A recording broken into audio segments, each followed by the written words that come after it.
मुंबई दोपहर का वक्त। एक लड़की अपने घुटने में सर रखकर खिड़की से बाहर देख रही होती है।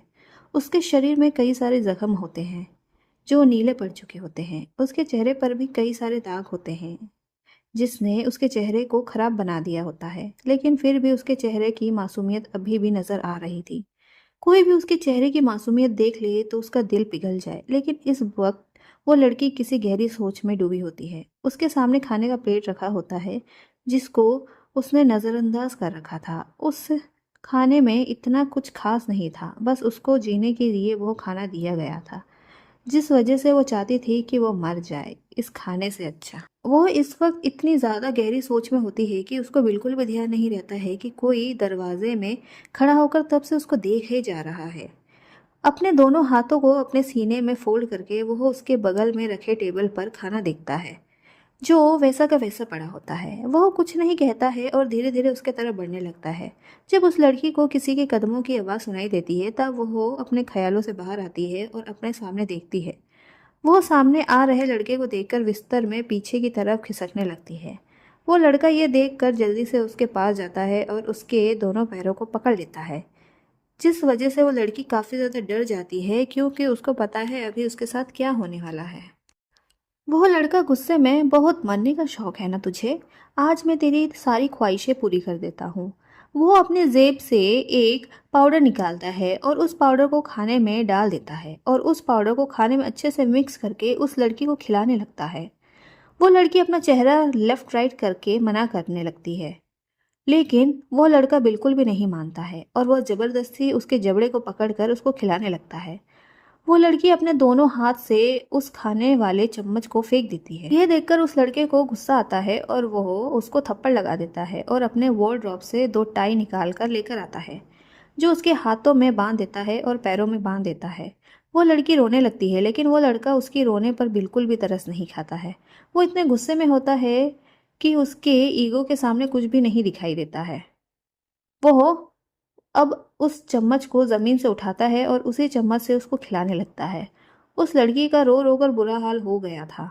उसका चेहरा पूरा पीला पड़ गया था। उसके होंठ जो चॉकलेटी थे वो बिल्कुल काले पड़ गए थे। वो लड़का ये सब बिल्कुल भी नहीं देखता है और उसको ज़बरदस्ती पूरा खाना ख़त्म खिला देता है। उस लड़की को उल्टी जैसा मन होता है। वह उल्टी करना चाहती थी, लेकिन वह लड़का उसके मुंह में रुमाल बांध देता है जिस वजह से वो उल्टी नहीं कर पाती है। उसका दम घुटने की वजह से उसकी आंखों के सामने धुंधलापन छाने लगता है। उसका सर भारी होने लगता है। चक्कर खाकर वह बिस्तर में गिर जाती है और बेहोश हो जाती है। वो लड़का ये सब देखता है और उसको वहीं बिस्तर में छोड़कर नौकरों को आवाज़ लगाता है, क्योंकि वो लड़का उसको बिल्कुल भी छूना नहीं चाहता था। उसको लगता था अगर वो उस लड़की को छुएगा तो गंदा हो जाएगा, इसलिए जब भी उसको छूता था तो अपने हाथों को सैनिटाइज करता था, जो इस वक्त भी अपने पॉकेट से निकाल कर रहा था। उस लड़के की आवाज़ सुनकर नौकर जल्दी से भाग कर आते हैं और उस लड़की को देखते हैं जो बेहोश होकर बेड में पड़ी थी। उसका पूरा शरीर पीला पड़ा था। नौकरों को भी उस लड़की के लिए बहुत तरस आता था, लेकिन वो कुछ नहीं कर सकते थे। वो लड़का कहता है इसको ले जाकर रूम में फेंक दो जहाँ पर ये रहती है, और जब ठीक हो जाए तब वापस इसको मेरे कमरे पर लेकर आ जाना। इसको इतनी जल्दी मौत नहीं मिलने वाली है मुझसे। यह सुनकर वहाँ दो नौकर जो खड़े होते हैं वो जैसे तैसे करके उस लड़की को उठाकर उसके रूम में छोड़ आते हैं और बाकी नौकर उस रूम को वापस साफ सुथरा करते हैं, पूरा सैनिटाइज मार कर, क्योंकि उस लड़के को उसके रूम में किसी भी गंदगी की निशानी नहीं चाहिए, चाहे वो लड़की ही क्यों ना हो।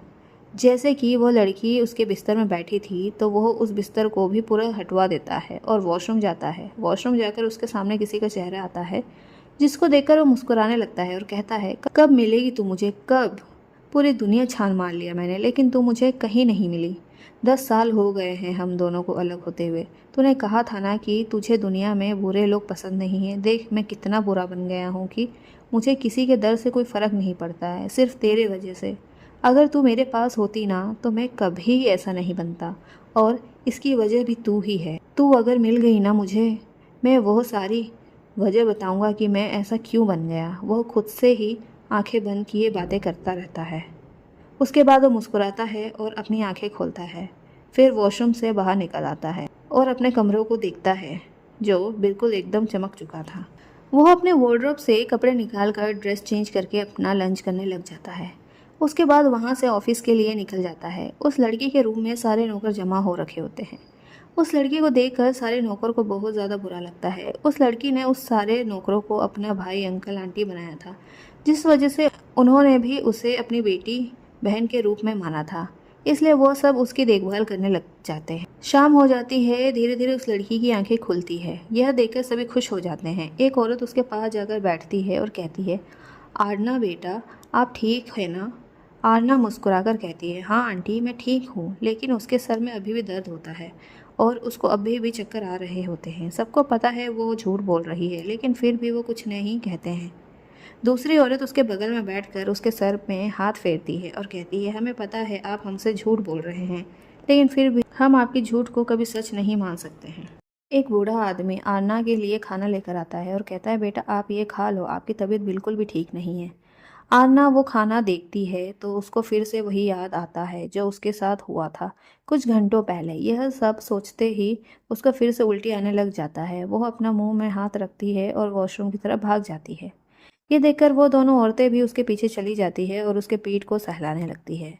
उल्टी की वजह से उसका चेहरा बहुत ज्यादा पीला पड़ गया था। उसको जो पहले चक्कर आ रहे थे अब और भी ज्यादा चक्कर आने लग जाते हैं। वो सींग को पकड़ लेती है जिस वजह से वो गिर ना पाए, लेकिन वो बैलेंस नहीं बना पाती और गिरने लगती है। वैसे ही दोनों औरतें उसको पकड़ लेते हैं। वो देखते हैं आना का चेहरा पूरा पीला पड़ गया है और उसको थोड़ा थोड़ा बुखार भी आ रखा है। उसके चेहरे पर पसीने की बूंदें हैं, उसकी आंखें बंद हो रखी है। दोनों उसके चेहरे पर पानी की छींटें मारते हैं, उसको होश में देकर आते हैं। वो अपनी आंखें धीरे धीरे खोलने लगती है और कहती है, क्या हुआ आंटी? फिर वो अपने आसपास देखती है तो वो वॉशरूम में ही होती है। आरना कहती है, सॉरी आंटी, पता नहीं क्या हो रहा है मेरे साथ। दोनों कुछ नहीं कहते हैं और प्यार से उसके गाल पर हाथ रखकर कहते हैं, बेटा हमें सब पता है, हमसे झूठ बोलने की कोई ज़रूरत नहीं है। चलो अपने रूम में चलो और खाना खाकर दवाई खा लो, आपको बुखार है। यह सुनकर आरना अपने हाथों से अपने माथे को छूती है तो उसको पता चल जाता है उसको सच में बुखार है। आरना को दोनों औरतें ध्यान से बिस्तर में बिठाते हैं और जो आदमी खाना लेकर आता है वो आरना को प्लेट पकड़ा देता है। दोनों औरतें जो होती हैं वो उसको प्यार से खाना खिलाने लगती है। यह सब देखकर आरना की आंखों में आंसू आ जाते हैं। वो खाना खाते खाते अपने ही दुनिया में चली जाती है जहां वो मौज मस्ती से अपनी जिंदगी जिया करती थी। फ्लैशबैक।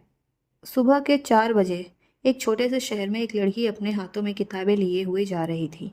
वो अपने आसपास देखती है, जहाँ पर रास्ता पूरा सुनसान होता है। वो जल्दी जल्दी अपने कदम बढ़ाती है और एक छोटे से घर में घुस जाती है। उसके घुसते ही वहाँ पर जितने भी बच्चे होते हैं वो खड़े हो जाते हैं और कहते हैं, गुड मॉर्निंग टीचर। वो लड़की मुस्कुराती है और सबको बैठने के लिए कहती है और कहती है, तुम बच्चों के चक्कर में मुझे इतनी जल्दी आना पड़ता है। तुम्हारा स्कूल अगर 7 बजे नहीं होता ना तो मुझे इतनी जल्दी आने की ज़रूरत ही नहीं होती। पता है, तुम्हारे चक्कर में मुझे अपना सोने का टाइम भी शिफ्ट करना पड़ गया है। मैं तो तुम सबको नींद में पढ़ाने आती हो। तुम बच्चों कुछ तो दया खाओ मेरे ऊपर। ये तो सुनकर बच्चे हंसने लगते हैं और कहते हैं, टीचर आप कितनी स्वीट है, हर सुबह सुबह आप यही रोना रोते हैं। यह सुनकर वो लड़की अपना मुंह बना लेती है और कहती है, अच्छा अच्छा, तुम बच्चों को तो मस्का लगाना बहुत अच्छे से आता है। चलो अपने अपने किताबें निकालो और मैं तुम्हें समझाती हूँ। उसके बाद वो लड़की उन सबको प्यार से पढ़ाने लग जाती है। बच्चे भी बड़े ध्यान से उस टीचर की बातें सुनने लगते हैं। 6 बज जाते हैं। टीचर कहती है, अच्छा अब मैं चलती हूँ, तुम लोग स्कूल के लिए तैयार हो जाना। सारे बच्चे टीचर को बाय बोलकर अपने अपने घर के लिए निकल जाते हैं और वो लड़की भी अपने घर के लिए निकल जाती है। इस वक्त दिन हो गया था और लोग जॉगिंग के लिए निकल गए थे। वो लड़की आसपास का नज़ारा देखकर खुश हो जाती है। वो पार्क में जाकर बैठ जाती है और आसपास के लोगों को एक्सरसाइज, जॉगिंग और लोगों को एक दूसरे से बातें करते हुए देखने लगती है और वहाँ की ठंडी ठंडी हवा को फील करने लगती है। 10-15 मिनट बाद वो वहाँ से उठकर अपने घर के लिए निकल जाती है और अपने घर में पहुँच जाती है। उसका घर छोटा सा होता है। उस घर में छोटा सा हॉल, 2 कमरे, नीचे एक किचन और एक सीढ़ी जाती है जो ऊपर वाले रूम में पहुँचती है। कुल मिलाकर वो एक मंजिल का घर होता है जो बहुत छोटा होता है लेकिन दिखने में काफ़ी ज़्यादा खूबसूरत होता है। उस घर के आसपास गार्डन बने होते हैं जो देखने के लिए काफ़ी खूबसूरत होते हैं और उस गार्डन के पास बहुत ज़्यादा मुलायम घास होते हैं। अगर एक बार कोई उस घास पर पैर रख दे तो उस घास में लेटने का मन करता है। वहाँ पर कई सारे फूल हैं, गुलाब, सूरजमुखी, गेंदे, जैस्मिन के बहुत सारे। वहाँ पर बस खुशबू की महक आती रहती है।